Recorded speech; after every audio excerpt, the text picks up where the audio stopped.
Good afternoon, everyone, and good morning to those on the West Coast. Thanks so much for joining us today. My name is Nancy Trevino. I'm the Dignity in Schools Campaign's Communications Coordinator.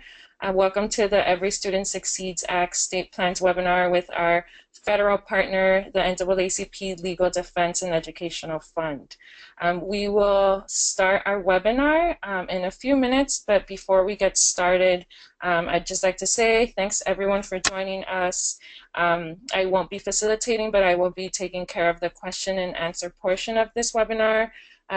We will have this presentation facilitated by a few members of our campaign from across the country who have been doing great work around the Every Student Succeeds Act. So I will hand it over to our first facilitator, Janice Harper with Nolly Jenkins Family Center. Thank you, Nancy. Again, welcome and thank all of you for joining the Every Student Succeeds Act ESSA webinar on today, promoting positive school climates through strong state plans. This webinar is scheduled for 1 hour on today, and Nancy has already introduced me, but I'm Janice Harper with the Nolly Jenkins Family Center located in Mississippi, and I'll be one of your facilitators for today's webinar. So we're going to take a look at our agenda, and we will start off with an overview and a background on ESSA and the opportunities to promote school climate through the law. We will then hear from DSC members in the state of Mississippi, Virginia, and Minnesota about the work they have been doing to make sure their states develop strong ESSA plans. After that, we will learn about recent federal developments related to ESSA and how it could impact state plans. We will also be reviewing tools that can be used for evaluating your state's ESSA plan.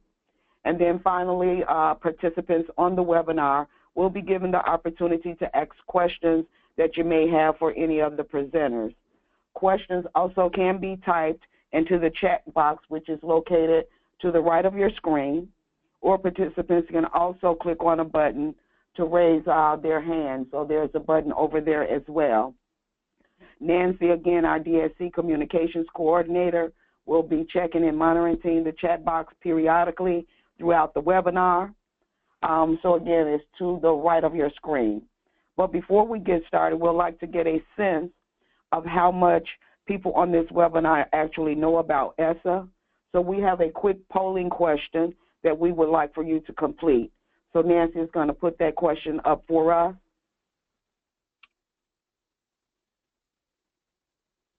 So we're just going to ask that all participants take a moment to complete that, and then we'll make a comment.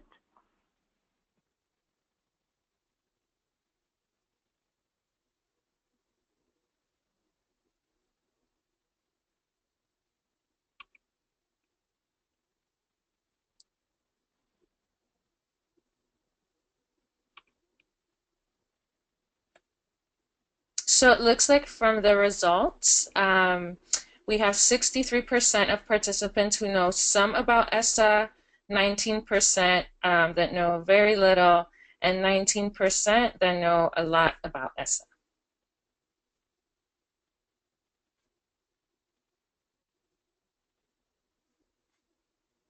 All right, thank you again, Nancy, for that. I don't see the results, but thanks for sharing that out. So it does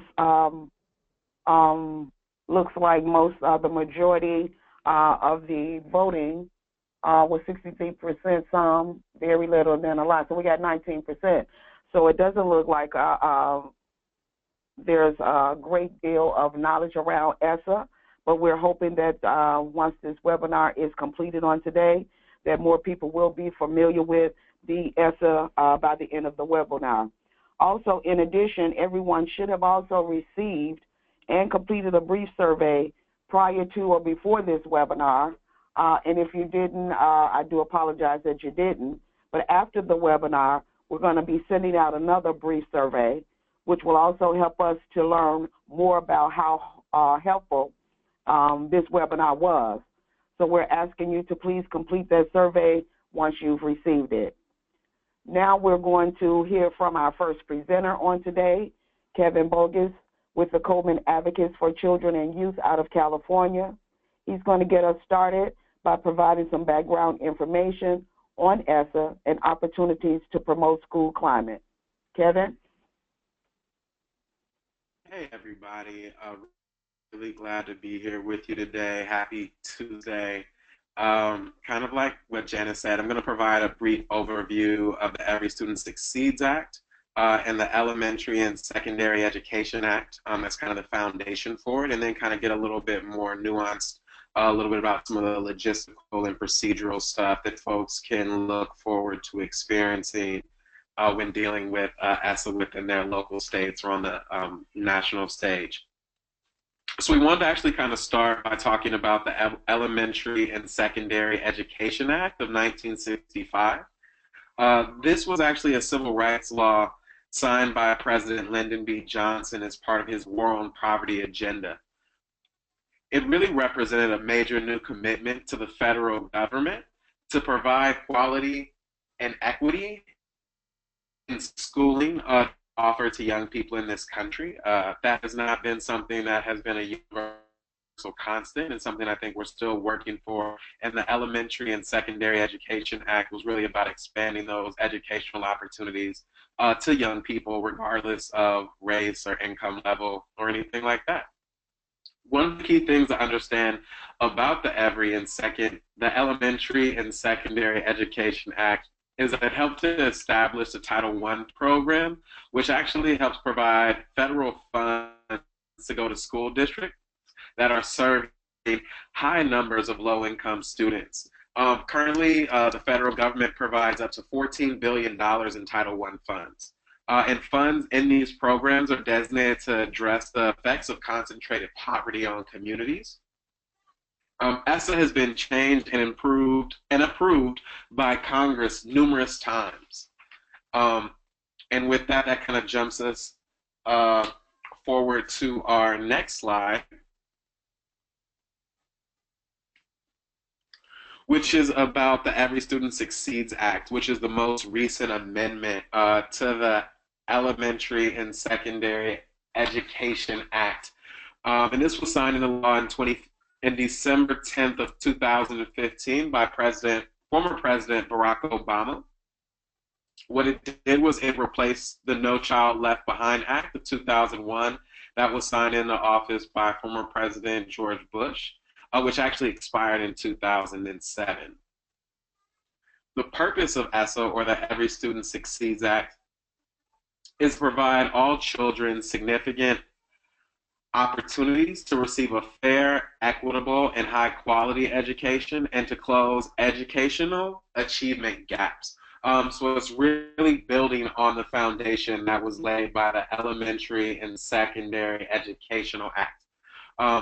ESSA, the Every Student Succeeds Act, limits federal oversight and gives states much more flexibility on how schools will measure academic achievement and school quality. And so this is really the big shift from No Child Left Behind and the Every Student Succeeds Act. The fact that we right now move to a place where where the government wants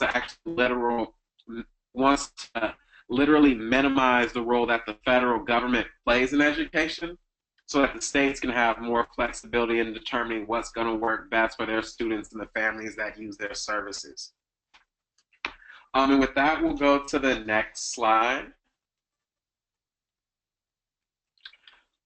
So what folks see here on this slide is the Every Student Succeeds Act implementation timeline.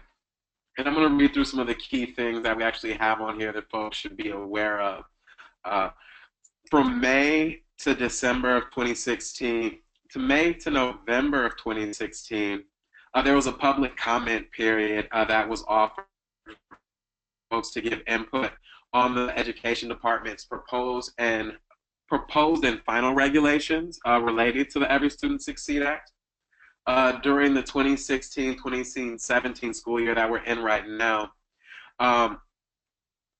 states are supposed to start developing their plans and actually have them finished by the end of this current school year. Looking at the deadlines for the state plans actually being either April 3rd of 2017 or September of 2017, so later in this year. And then the 2017-2018 school year is when the actual new accountability will actually take effect and be the new law of the land. With the 2018-2019 school year is when we're actually going to start seeing schools be identified for support and improvement who aren't succeeding up to the standards that have kind of been laid out by ESSA and the local school districts as well as the states. We can go to the next slide.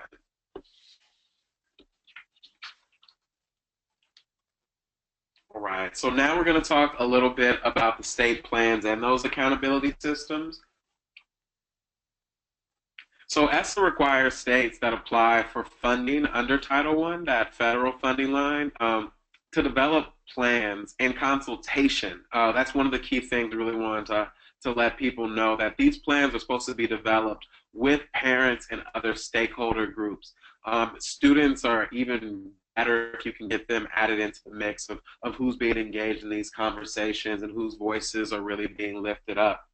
And it's really important that to indicate that the state has adopted challenging academic and achievement standards for all students to make sure that we're having a rigorous academic environment. Also, it's important that there's developed accountability systems that are based on several indicators. So not just one thing like graduation rate or anything like that, but really looking at how multiple indicators are actually affecting multiple students in subgroups. Really so that school sites and school districts and parents will have an understanding of what's happening for all the students and really be able to come up and develop some solutions to address those things. And we'll go to the next slide, which is focused on the accountability indicators that states and school districts are being asked to use. So the key thing to know for the states is that they are required to choose at least 4 indicators. And they have some options on those. The first 3, performance on annual tests, reviewing graduation high school rates, or a measure of student growth for elementary and middle schools, progress in achieving English language proficiency is the 3. And so those would be the 3 that all states are going to have included. And then they would additionally have the ability to include another one of the indicators, as you see from the list below that dash mark. And so we highlighted a few of the ones that we thought were key measures that school districts could use. One would be student engagement, educator engagement, student access to and completion of events, classwork, school climate and safety, and they also have the option to choose another indicator based on their preference. The one that DSE is really highlighting for schools and states to kind of lift up and to include in their measures is school safety and climate. School safety, climate, school suspension, school discipline policies have a very huge effect on the overall ability for students to achieve. If you're not in the classroom, it's really difficult to be successful. So that's one of the reasons why we're really pushing and supporting for states to include school climate and safety as one of their indicators. And we'll jump to the next slide. And this is just kind of indicating what I just said about the importance of the school climate and accountability indicators.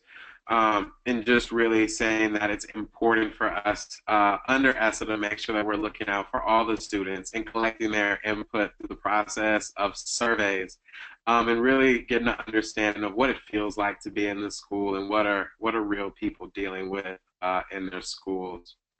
And so we'll jump to the next slide, which is going to focus on improved environments for learning. And so what this is really asking states to do is describe how they will support districts with implementing environments for student learning, which really is focused on, but not limited to, reducing the incidence of bullying and harassment experience at schools, reducing the overuse of school disciplinary practices that remove students from classrooms, the use of adverse behavioral interventions that compromise student health and safety.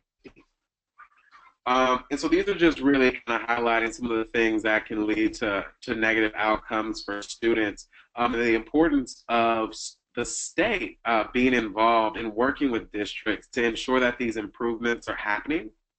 We understand that not all schools are perfect, or really that any are, and that for them to be successful, we have to work together collectively. I'm going to really address some of these structural issues that have really been preventing students, especially African American Latino students, I should say, especially in San Francisco, from being as successful as we kind of envision them and as the rest of uh, white and Chinese students are doing in our district here.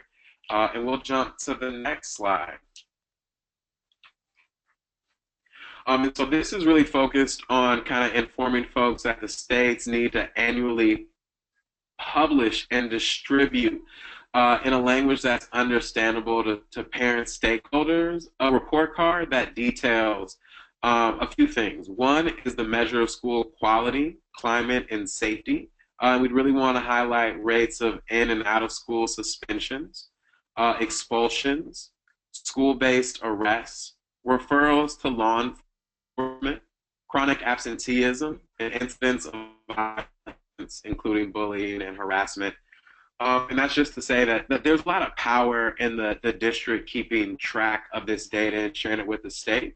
But a big part of that is making sure that parents have access and can actually understand what's being produced by the state and the local school districts. So they'll know what their children are experiencing in these schools, and they'll have the ability to kind of take that data and figure out what it is that they need to see change in their schools and to have improved. And these report cards create a really good tool to kind of start that process and provide families and communities with the information about what's really happening and how it's impacting students. And with that, we'll go to the next slide. And so another part of that is for being marked for improvement is also the development of school improvement plans. This actually requires the district to collaborate with local stakeholders to develop and implement a plan to improve student outcomes. What you see on the diagram here on this slide is something that actually comes from the Baltimore School District, and it's their actual climate framework and kind of how they build these tools around to ensure that they have effective school leadership that's supportive of some of these key areas.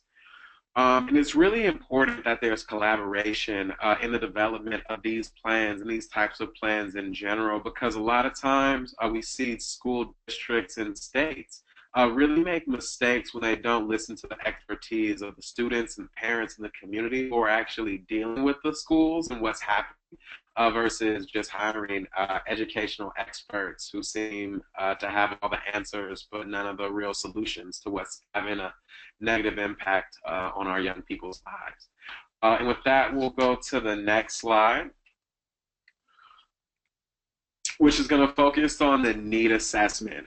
So state plans should encourage schools and school districts to use school climate indicators in need assessments for schools identified for improvement.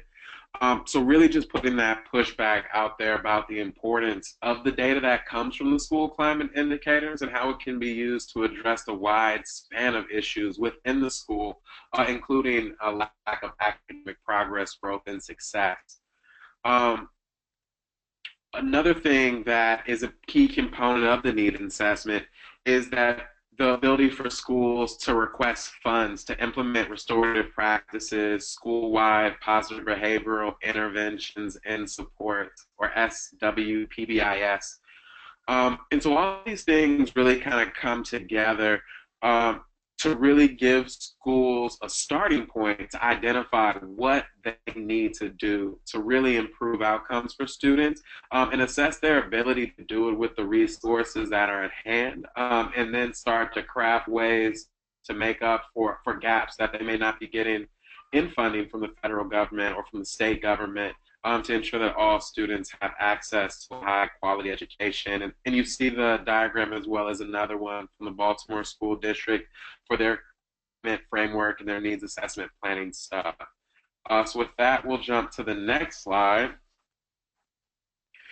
which focuses on student subgroups. And so for us, as people who care about outcomes and how all students are doing, especially student groups who've been historically denied access to high quality education, being able to get this student subgroup data that's required through ESSA is really helpful for us. It requires that the states capture and report the performance of all students and student subgroups, really focused on major racial groups, as well as economically disadvantaged students, to name a few of them, as well as some of the other key categories that exist throughout the country for student groups. One of the big things that states have to do here, again, just to re-emphasize, is the consultation with stakeholders to set the minimum numbers of students that will be used for the population for the subgroups. What happens both in the federal and the state level is we actually see that sometimes population groups are too small to report out on the data. Without jeopardizing the private information and the anonymousness of the data. If you have a school with only one African American in it and you would release the information about African American students, then you would essentially be telling everyone how that student is doing. So we try to work a balance of the importance of having a minimum that is reflective and going to actually capture a lot of students versus a minimum that's not going to give us any data that we really should set. And as we say, there is research supporting an N size of N to catch the most students possible to make sure that you have the most tools to analyze your data and support all students to be successful. And so we're going to go to the last slide that I have, which is looking at a subgroup of students, which are the provisions in the Every Student Succeeds Act that deal with juvenile justice and youth in the juvenile justice system. So ESSA requires states who receive Title I funds, Part D, to assist students who become involved in the juvenile justice system to re-enroll in school. And we list out a few of the ways that they can do that. One of which is providing incarcerated students opportunity to take classes that are transferable and that lead to a regular high school diploma, which is really important for students who are a part of our juvenile justice system. Also, it encourages states to implement policies that help students transition back into school by improving the quality of coursework offered in detention facilities and ensuring they are aligned with the state standards. So once again, this is another way that the Every Student Succeeds Act is really building on the promise of the Elementary and Secondary Education Act of 1965 to make sure that all students have access to education, that federal funds are going to help support those purposes. And with that, I'll pass it back to you, Janice.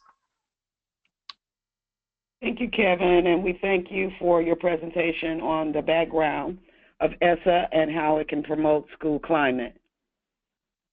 Next slide, we're going to be hearing from and learning more about the work that DSE members are doing in their states that will ensure that their state education departments are developing strong ESSA plans and that it support positive school climates and include other important measures that will support student achievement and educational equity. So first we're going to hear from Joyce Parker, who is with Citizens for Better Greenville out of Mississippi. Joyce is going to be sharing with us today the work she's doing in Mississippi with other organizations in the state. Ms. Joyce? Thank you, Janice. This has been some type of a process. I really think that we are still ahead of the game when it comes down to making sure that the law that's going to be in place is one that serves the children that's in our communities who are most impacted. A couple of things to remember, though, in terms of why we have to be in those spaces, in terms of organizers, parents, community stakeholders, people who really believe in public education in low-wealth communities of color where children are in impoverished situations that bring various dynamics to the classroom that we have to make sure accommodations have been made. When we think about President Johnson in his war on poverty, coming up with the first law, which is the Elementary Secondary Education Act, we still have to remember that even when No Child Left Behind came about, it was still under those same premises that children in impoverished areas really need additional support to be successful. When you saw earlier where $14 billion was set aside to meet the needs of these children, we have to still remind ourselves that this is for a certain population of children. This conversation around ESSA, Every Student Succeed Act, is just the forward-moving or forward-thinking around this same law, and that is children from impoverished communities come sometimes with a lack of resources and support that they need to be successful. Now, the reason I said all of that is because as we began to move into this conversation that has to do with the development of state plans, I have found that I have to remain conscious that that's what this is about. We can't be in those spaces thinking that the conversation is about children who are doing well or children who are in those exceptional high wealth communities. We have to remember that this particular law was put in place to level the playing field, to provide those supports for those students who really come to us in ways that we recognize in our communities. So every community now should be in the process, or every state is somewhere inside of the process of developing their state plans. What I would like to do is to share experiences from our state that may help those of you who have not been able to get inside of those spaces or get inside of those conversations in a way that you feel is meaningful.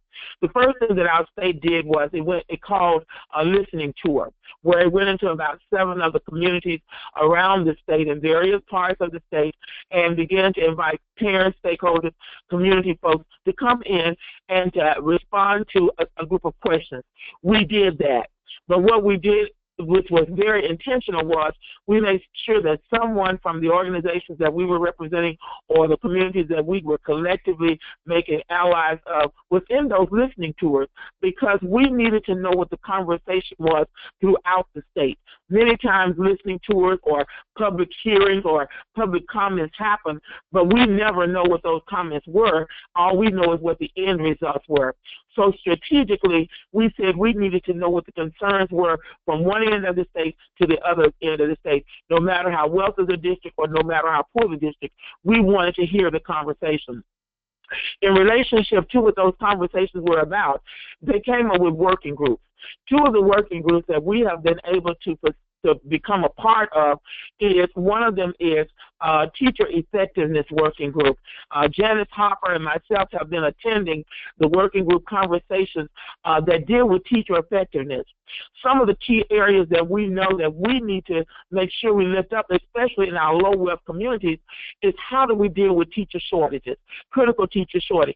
Because if there are not qualified teachers or effective, and they're using the language effective, and I want us to keep thinking about what an effective teacher is versus an ineffective teacher, and not necessarily about a qualified teacher.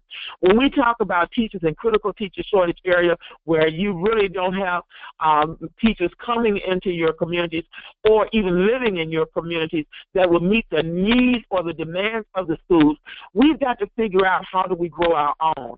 But in terms of this state plan, we've got to make sure that there are pieces in the state plan that speak to that. When we talk about licensure process, keep in mind you need to go to your Department of Ed's website.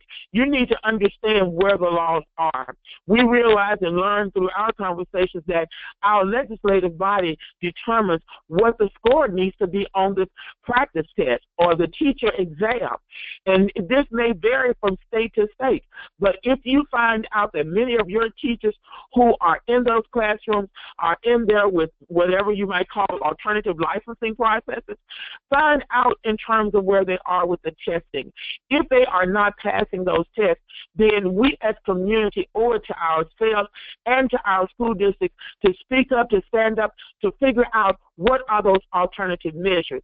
And we don't want to lessen the effectiveness of teachers by saying that there may need to be some alternative routes to licensing, but we don't want it to be used as a barrier that keeps teachers that are effective from being in our classrooms. So as a part of the conversation in this particular working group, we are inside of that space. We're listening at and helping to define what effective teachers are. We're saying those are teachers who really want to be there. Those are the teachers who, yeah, we know the test scores are very important and that's very critical, but we also want to make sure that the climate that those teachers provide for our children is important. So this is an opportunity to look at where your State Department is in terms of the state plan. Start looking at how they've broken out opportunities for a community to be a part. The other working group, which I am a part of, is our school improvement working group. And you heard Kevin talk a lot about the various components of the state plan. School improvement is one of those areas that the state has to report and also talk about how it will implement or capture the performances of all of the subgroups. And in most of our cases, one of the best things that happened with this law is that it kept the number low enough for subgroups that if you got at least 10 students, whether they be African American, whether they be children of disability, whatever subgroup those students fall in, we are making sure that it is indicated. Because sometimes in school districts, what you will find is that subgroups get left out. They get lost in the count. And many times with the percentages of students within a school district, the subgroups can be so small, but at the same time, this is a group of students who are being impacted the most.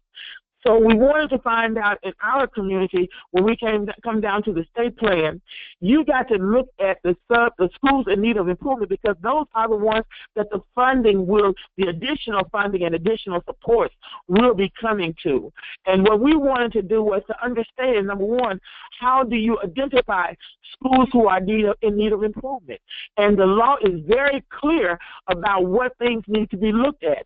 And so for us to be inside of those working groups, we can make sure that the law does what it is supposed to do. The other piece of this is we know that they're measuring growth. When you talk about growth, it goes beyond just the academic scores that students are getting. It looks at how much growth is actually happening.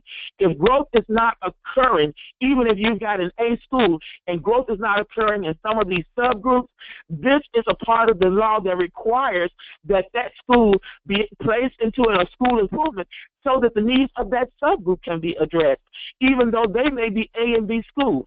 So just in sharing some of the experiences or some of the opportunities that we have got to make sure we take advantage of, this is just two of those areas. And the last one that we know of that we've been able to participate in, and that is the advisory group. And every one of the state plans, they will all have an advisory group. The advisory group will be the one that takes into account what all of the subcommittees are doing. So if you can't participate in any of the subgroups, look on the website. It should show you when these groups are meeting and what times they are meeting, the place that they are meeting. On your website, they will be showing various things about this calendar, the deadlines, just as Kevin pointed out. So right now we're at the very pivotal stage of the conversation, but it's still not too late. So if you have not figured out how to get inside of the conversation, be comfortable calling your state superintendent, calling the Department of Ed, asking for someone in the education, the teacher licensure department, or someone that's overeducated, the school improvement or the Title I office. There are ways for you to become involved, and what we want to do is provide an opportunity to support you if you want to be involved. So thank you so much, and I'll pass it to the next person. Thank you so much, Joyce, for sharing out the work that's going on inside of Mississippi. We have two more presenters, Candace Lucas, Advocates for Equity in Schools, and Lorraine Wright, I Vote for Me. Lorraine is a little bit under the weather, so Candace will be doing the reporting. And Candace is going to share the ESSA implementation work that's been going on in the state of Virginia. Candace? Good afternoon. Can everyone hear me? Yes, we Can, can. can Yes. everyone hear? Okay. Good afternoon. Once again, my name is Candace Lucas. I am with Advocates for Equity in Schools out of Virginia. I'm honored and very grateful that we are engaging in this educational effort to make sure that our groups are equipped to support the implementation of ESSA at the state level. Basically, what's been going on in Virginia is that we have galvanized organizations that range from the NAACP branches to our LGBTQ groups to our Hispanic organizations, as well as organizations that focus on students with disabilities. So we've pretty much galvanized a diverse group of coalition of individuals in which we organized to attend our General Assembly sessions, to meet with lawmakers, to meet with community leaders, to meet with the Virginia Department of Education, as well as the Educational Secretary and various other elected officials. So we've pretty much galvanized our resources and our individuals to have our voices heard. And it is such a blessing that we've been able to make sure that we have that diverse coalition, and it has been truly effective. We have had a seat at the table at the Virginia Department of Education that was hosted by the department, by the Secretary of Education, both Ann Holton, if you guys do not know, is the wife of Tim Cain, who ran for vice president. We had her ear for a while until she transitioned out. We have the present Secretary of Education's ear. And once again, our focus is to be in the room. And if they do not make room for us at the table, we bring our own chair and we make room for ourselves at the table. Because a lot of times they may not understand that they need us at the table, and they may not be used to us being at the table. And that we still continue to face that. And one of the big initiatives that I push as part of our organization is that we have to retrain individuals at the state level, individuals at the school level on how we want to be treated as stakeholders, because a lot of our organizations, a lot of our school districts and state level individuals are not used to having that demand made of them, as well as sharing power and transparency. So we're required to retrain them and take that initiative to retrain them, even if they're not cooperative at certain extents regarding that. One of the areas that Lorraine and I and our other organizations really pushed for was to have school climate as one of the indicators for the Every Student Succeeds Act at the state level.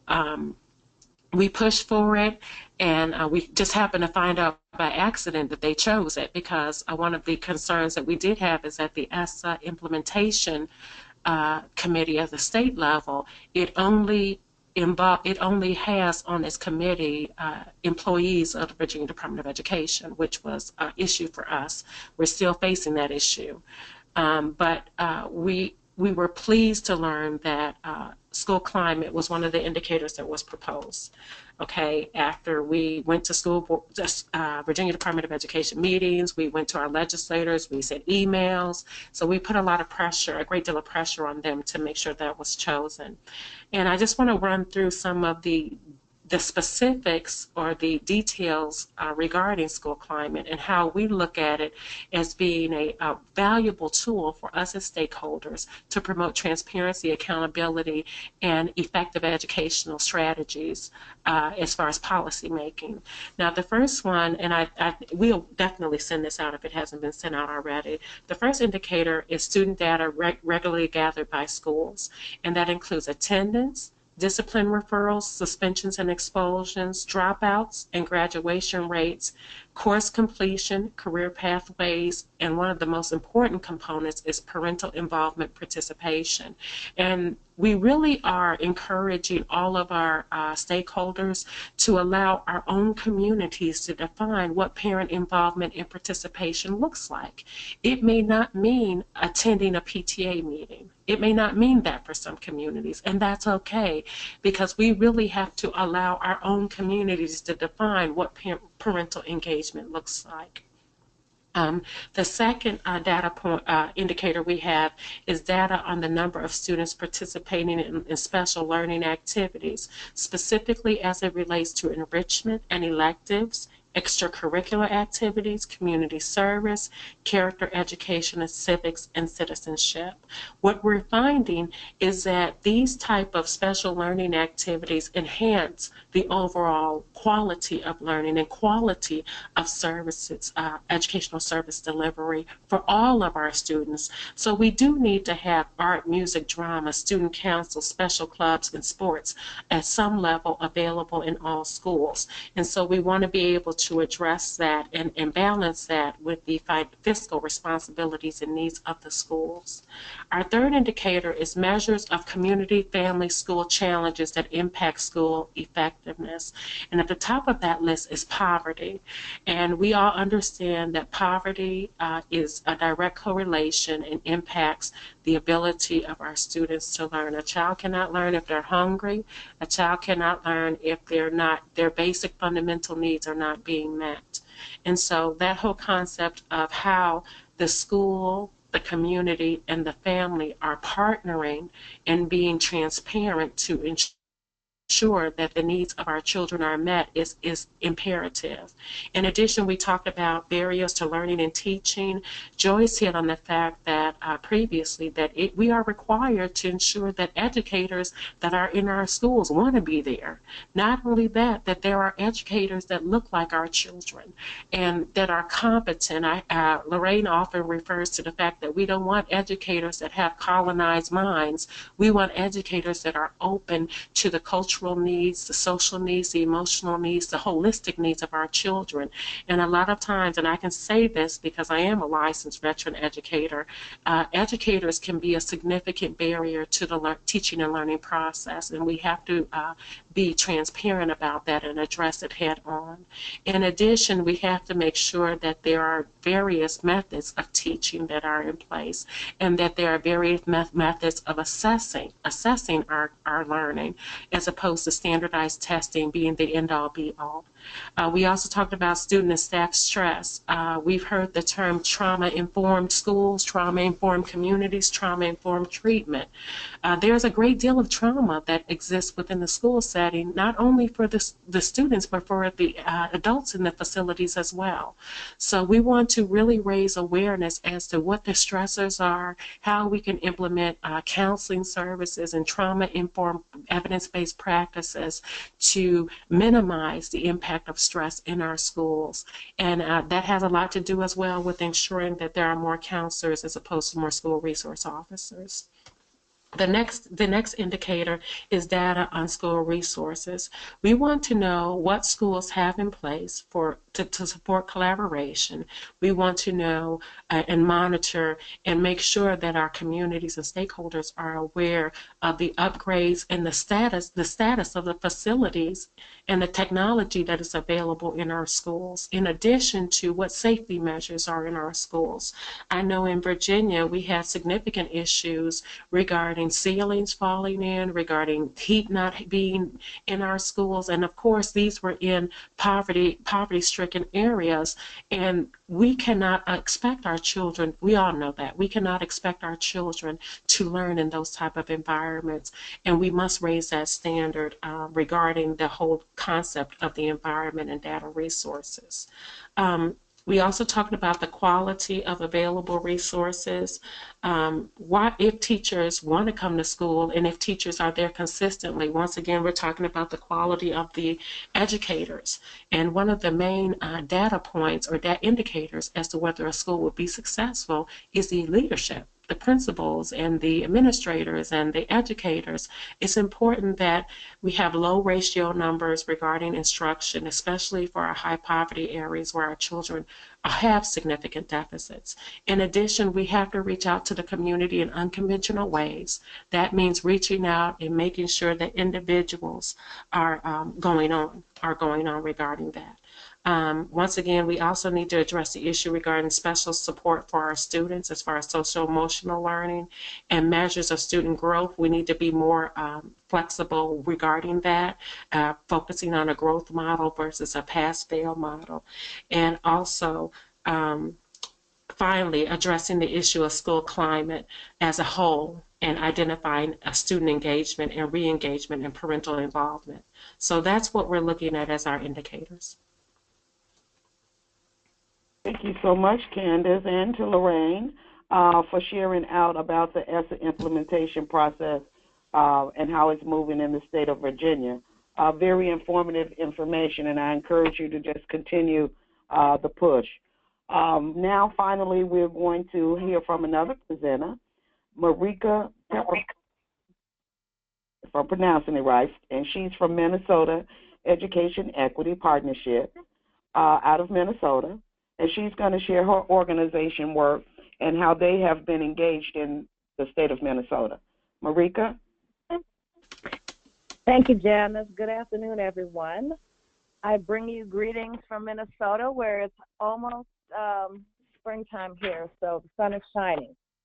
However, there is a lot of work that still needs to be done in our state regarding the Every Student Succeeds Act. So Minnesota has been on a path where the Every Student Succeeds Act has really been about how do we align it with what already exists in the state. And so one of the biggest policies that we've had in our state is the world's best workforce.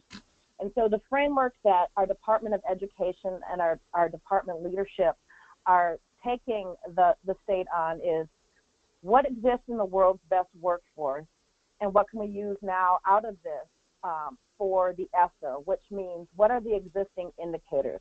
And I think one of the important things is to understand about Minnesota, out of all the states in the country, we have the least amount of indicators of student quality and student success. And that is directly correlated to cost in Minnesota that is attached when you add additional indicators or collection around data.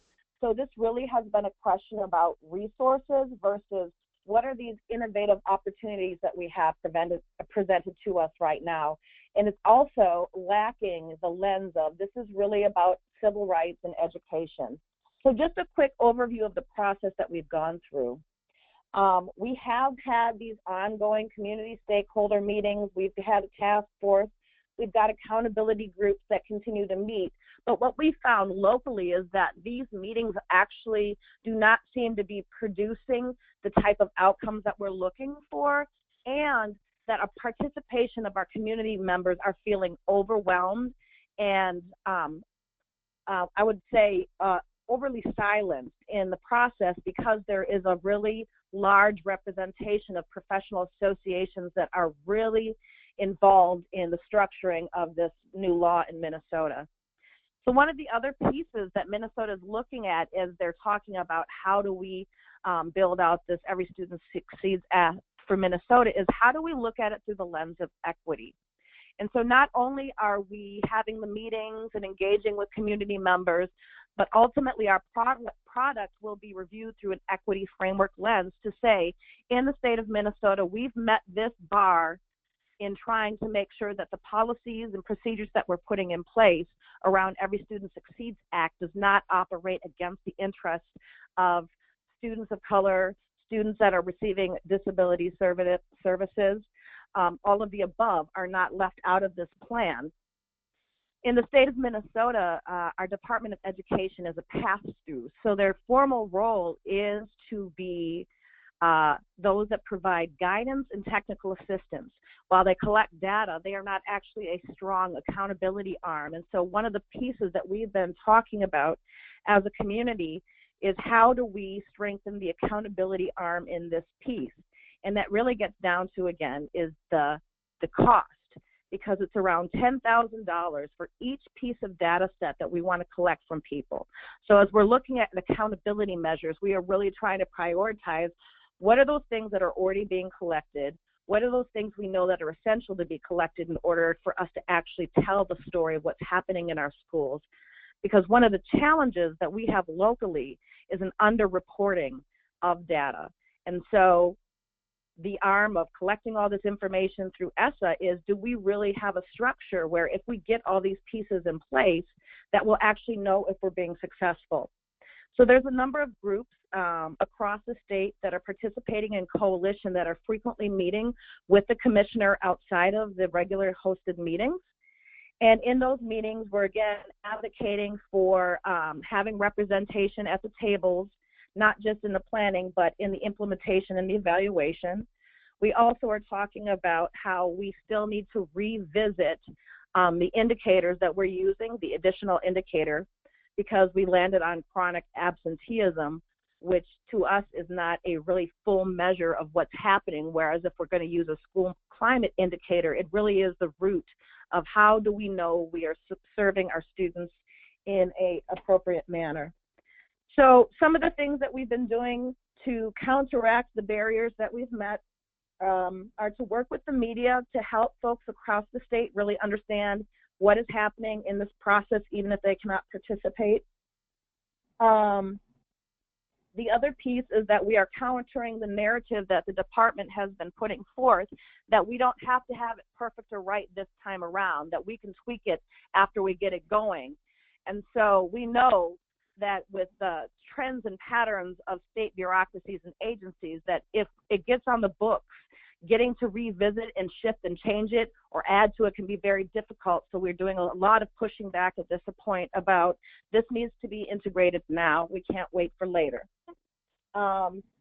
So right now we are just negotiating with the district. We actually have Elizabeth Olson from the Legal Defense Fund and Education Fund, NAACP, coming to again come and talk with our local communities about the importance of school climate as an indicator.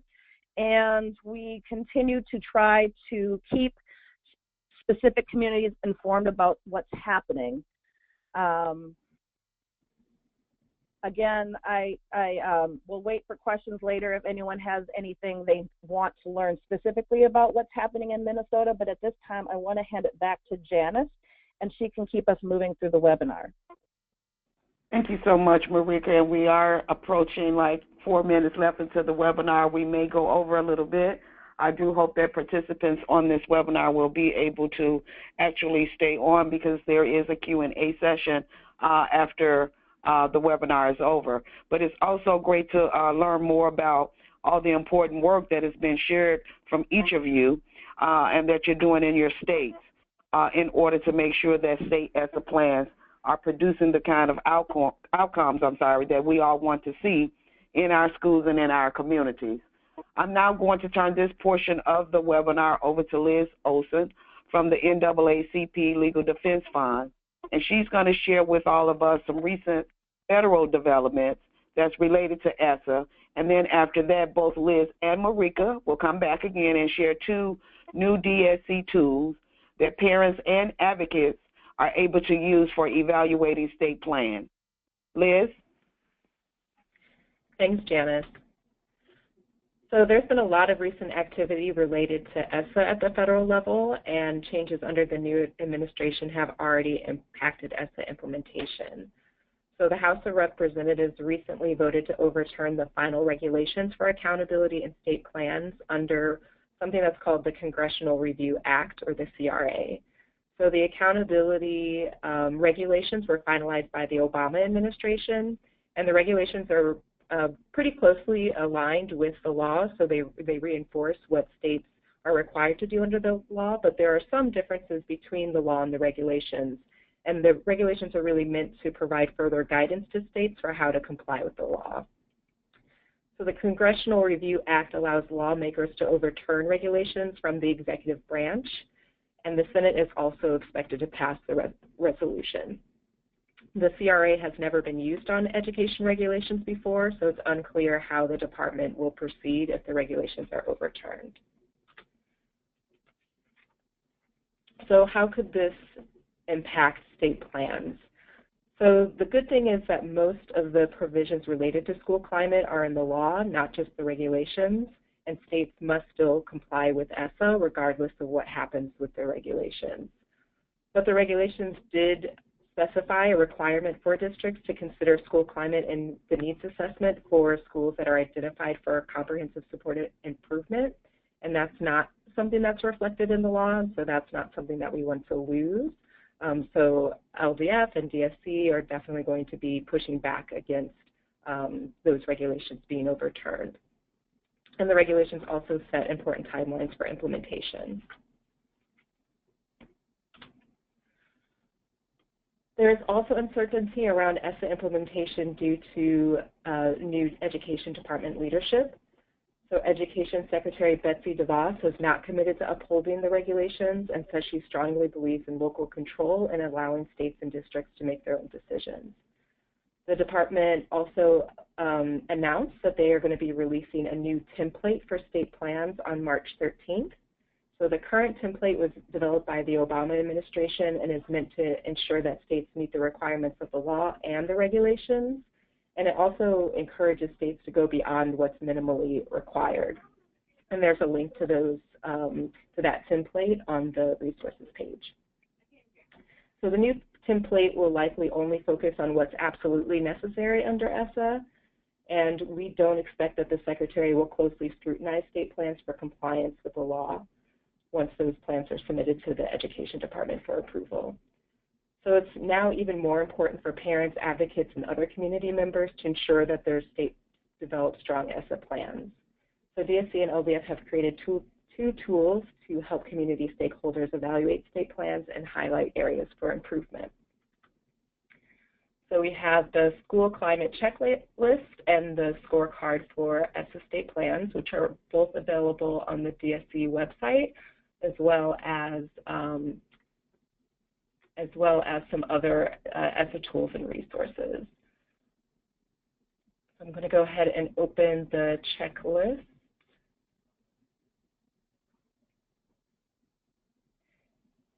And okay, so the checklist it outlines key elements that a strong state plan should include in order to promote positive school climates, reduce the use of exclusionary discipline practices, and disproportionate impact of these practices on students of color, students with disabilities, and students who identify as LGBTQ. So the sections on the checklist are aligned with the sections in the state plan, so it should be easy to see. It should be easy to find the information that you need. I'm just going to highlight one of the sections. So the Section 2, Accountability, Support, and Improvements for Schools. So one of the big things that DSC is asking is that states select school climate as an indicator of school quality or student success. And so that first checklist on that second page, those are the things that you would look for in your state plan. Did your state include school climate as an accountability indicator? Include a definition for positive school climate that was developed in consultation with community stakeholders in the state plan, and include school discipline data and school climate surveys as measures of school quality. So that's a big thing that we are pushing for, that states are actually using discipline data like rates of suspensions and expulsions and school-based arrests to hold schools accountable for ensuring that they're not over-relying on those practices and unfairly targeting certain student subgroups. So the checklist shows you what ESSA requires for each of the sections, and also it shows you that number and the letters. So the 11C4D, that just shows you what section of the law that's referring to. So that is the checklist. And then we also have the scorecard.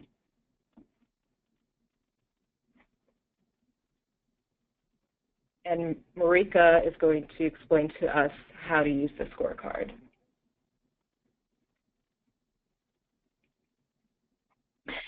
Thank you, Liz. Just a little background again about the scorecard.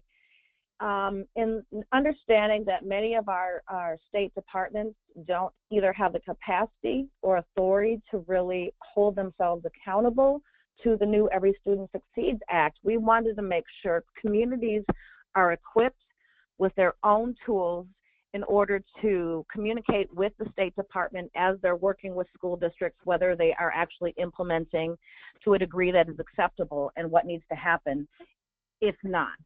So one of the things we know about the scorecard is that we have to have meaningful community stakeholder engagement. That's a part of the Every Student Succeeds Act. But what does that actually look like at a state, and how do we know that our states are being successful at it? So we've given a ranking that really kind of outlines what we need to be looking at and how we can communicate outside where there are some challenges.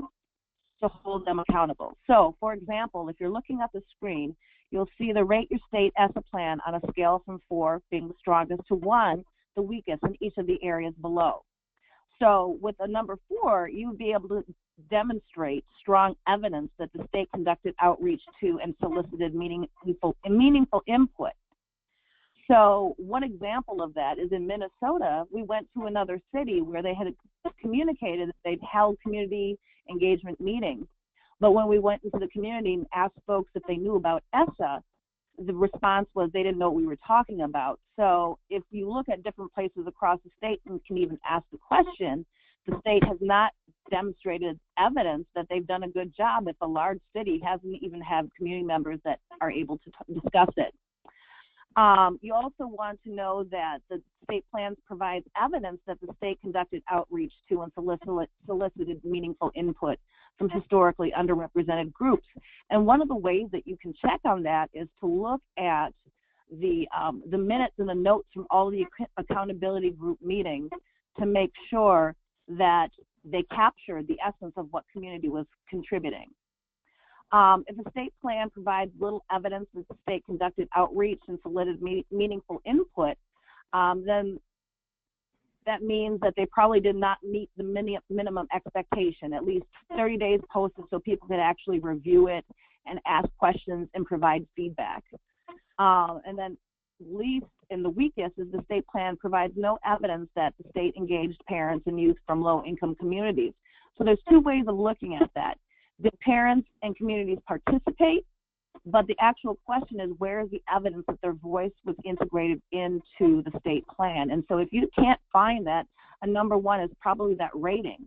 And it's not about just ganging up on the state, but it's giving you a tool to talk about what your expectation is for them and how you can hold them accountable to the different aspects of the ESSA, which are a part of the law and an expectation. So it just goes down from community stakeholders, school climate, and discipline. Does it meet those minimum standards, and how? So we want to be able to not only use this for our DSC members, but just to be able to train community members to go in and take a look at this, so then again, they're equipped to provide the pushback and to say, this is our expectation. Liz, if you have anything else you'd like to contribute about the scorecard, please feel free to do so at this time. I know we're under a time crunch. We are under a bit of a time crunch, and we would love to have a little bit of time for a couple questions if we can. So I'll go ahead and turn it back over to Janice. Yeah, we are under that time crunch, like they said, but in addition to actually them sharing out the checklist and the scorecard, we were hoping to actually have another polling question that we would have liked to present it, but I think going to the time, we're going to have to go ahead and just leave the last few minutes here now to open up for Q&A. But I want to thank Liz, Marika, and all of our presenters on today's webinar for their presentations on today. I'm also hoping that for that first polling question, that now that we've done the webinar, that more of you are a little bit familiar with ESSA implementation and the work going forward. And I do want to also point out that in addition to the 2 tools that we had just learned about from Liz and Marika, there's additional resources that can also help you in your efforts to engage in ESSA implementation and to promote positive school climates in your states. And so those are the resources that are on this slide. Again, we thank you for being a participant inside of this webinar. That does conclude the presentation of the webinar. But now we want to leave it open for Q&A. So if any of you had questions that you put into the chat box, we're going to ask that Nancy actually help us on this section to see who asks questions, or if you need to ask questions, she can unmute you, or you can click on the button to raise your hand. And thanks again, everyone, for participating in today's webinar. Thanks, Janice. We do have a few questions that were submitted. So I think this one's directed to Liz at LDF. It's from Beth Glenn. It's a few questions. So first, what have you heard about when the Secretary can issue new regulations? Does ESSA have to be reauthorized first, or can repeal give some new guidance to the Department of Ed that then allows them to regulate? Good question. ESSA would not have to necessarily be reauthorized if the regulations are overturned through the Congressional Review Act. Then the department wouldn't be able to release regulations that were substantially similar to the original regulations, and so in that case, ESSA would need to be reauthorized, but they could, release regulations that were not substantially similar, and that term is very vague. We don't really know what that means, but they could, choose to issue non-regulatory guidance or other guidance to states around ESSA implementation. Thank you. And we have another question from Beth. How have you seen states and schools report on survey results that speak to school climate? Or for any of the participants? So this is Marika, and so we have a state survey that we provide to our students, and then we also have a college and career readiness tracking system that is a data point. So we're able to use those surveys. Unfortunately, because Minnesota has very rural, very suburban, and very urban communities all across, the collection methodology that's been used in the past has not been provided the greatest information. So when we do say that we need to have surveys, there needs to be multiple pieces around the survey, not just the survey itself.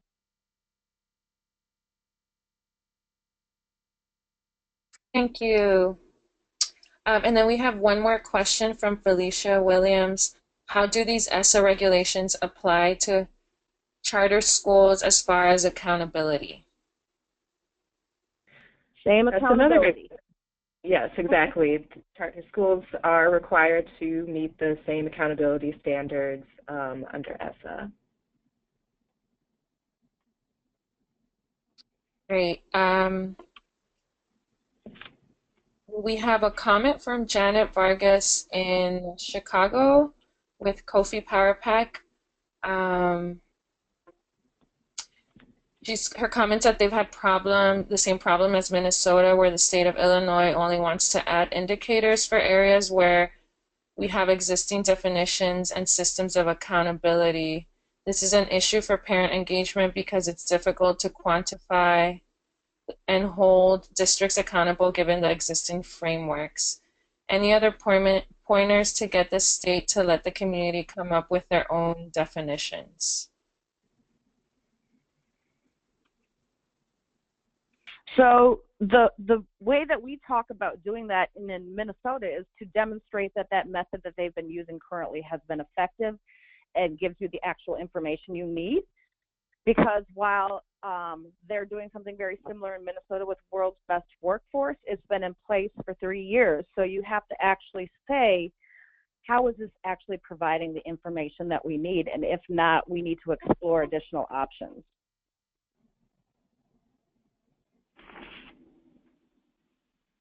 Thank you. And I'm looking to see if anybody raised their hand, but it seems like there aren't any more questions Sorry, we have one more from Al White in Mississippi. Will each state require charter schools to implement ESSA? Or ESSA regulations, I assume. So I think that's related to the first question, although I guess it's a little bit different. So charter schools are required to comply with the requirements under ESSA. And then I think, the question about whether states are going to hold those schools accountable, they are required to under the law. Whether or not they actually uphold that obligation, that will likely vary by state. But advocates can use ESSA to ensure that their states are holding all schools accountable, all schools that receive federal funding accountable, which includes charter schools. Liz, this is Marika. Can I just piggyback on that for a minute also? And it really is about the size of the charter school, because the smaller charter schools, the reason they haven't had the same necessarily rigorous accountability is because of data privacy. And the smaller the school, the less information that they can necessarily reveal about their students.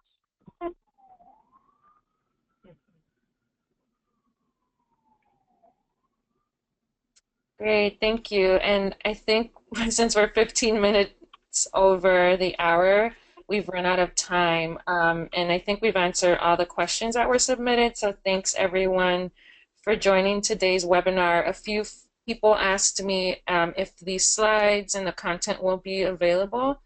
We will be emailing the webinar presentation to participants. This webinar has been recorded, so you'll have the audio for that. If you'd like to use that with your members and your constituencies across the country. But if you have any questions, you can be sure to email us. You should have received an email from Natalie Chapper, our campaign coordinator. So you'll see her email there. So if you have any follow-up questions, you can definitely reach out and we can address your questions. And do look out again for the brief survey that will be sent out to address how the helpfulness of this webinar. Once you get that, we would really appreciate your completing that survey once you received it. And thanks again, everyone, for participating in the webinar. And we went over 16 minutes, but hopefully it's been a great webinar and everybody did get something out of it. Thanks again.